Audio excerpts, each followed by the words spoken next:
Kimchi Chino! 오빠,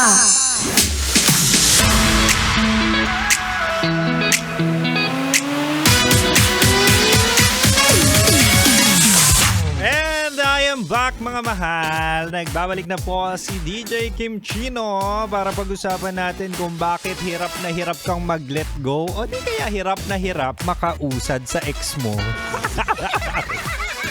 Uy totoo to Minsan talagang wala ng pag-asa, kahit gaano kasakit ang ginawa sa'yo, bakit mahal mo pa rin? Yun yung mga tanong mo sa sarili mo di ba? Bakit? Munti ka na ako magmura.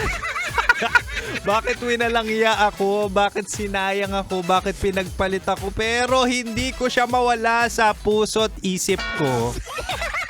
Hay nako, hindi natin masisisi ang sarili natin because at the end of the day, ito ang mga dahilan kung bakit hirap na hirap kang mag-move on kay ex. Yan ang topic natin sa ating Chinitox. Usapang pag-ibig mula sa Spy. Si Opa mo na DJ Kim Chino. Oo.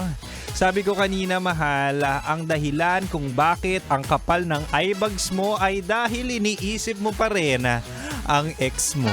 Di ba?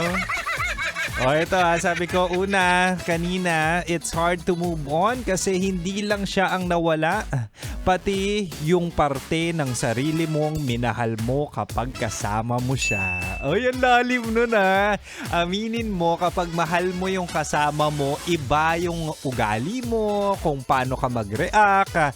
Minsan kapag sa trabaho, ikaw ay alpha, ikaw ay bossy, authoritarian.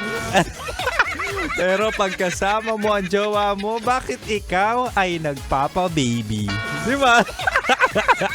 Uy, totoo yun Minsan, may mga ugali ka or you are vulnerable sa jowa mo na siya lang ang nakakakita, na pwede niyang makita. Di ba? Compared sa mga hindi mo naman talaga mahal sa buhay. Kaya nahihirapan ka mag-move on kasi siya yung outlet mo Siya yung different or safe haven mo kapag ikaw ay busy sa ibang ginagawa mo. Di ba? Totoo yan. Aminin mo kaya nahihirapan ka. O ito mahal, pangalawa, it's hard to move on.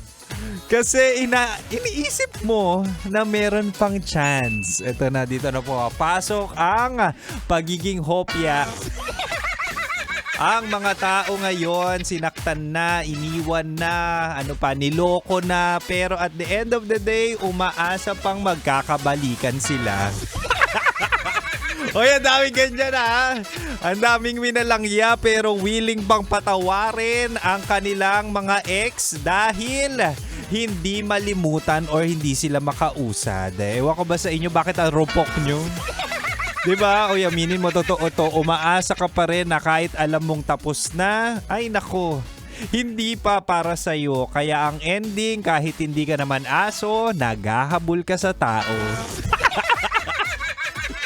Ay nako, ang hirap kapag ganyan actually. Ang hirap kapag meron ka pang pinanghahawakan. Ang hirap kapag mahal mo pa. Ang hirap kapag sa kanya mo sinuko ang bataan.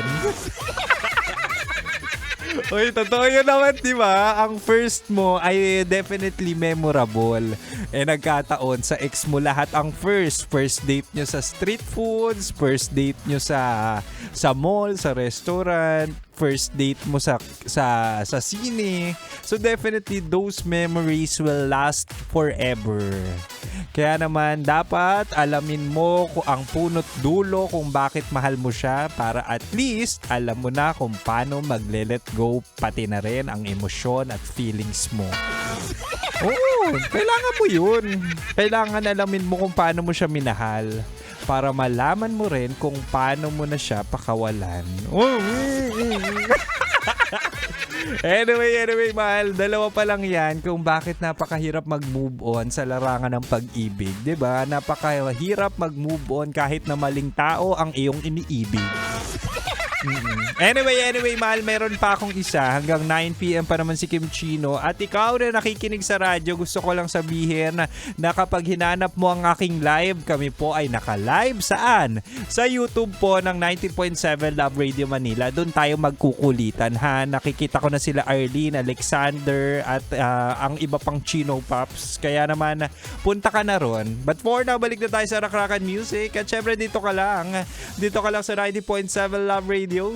Kailangan pa bang i-memorize yan? Basic.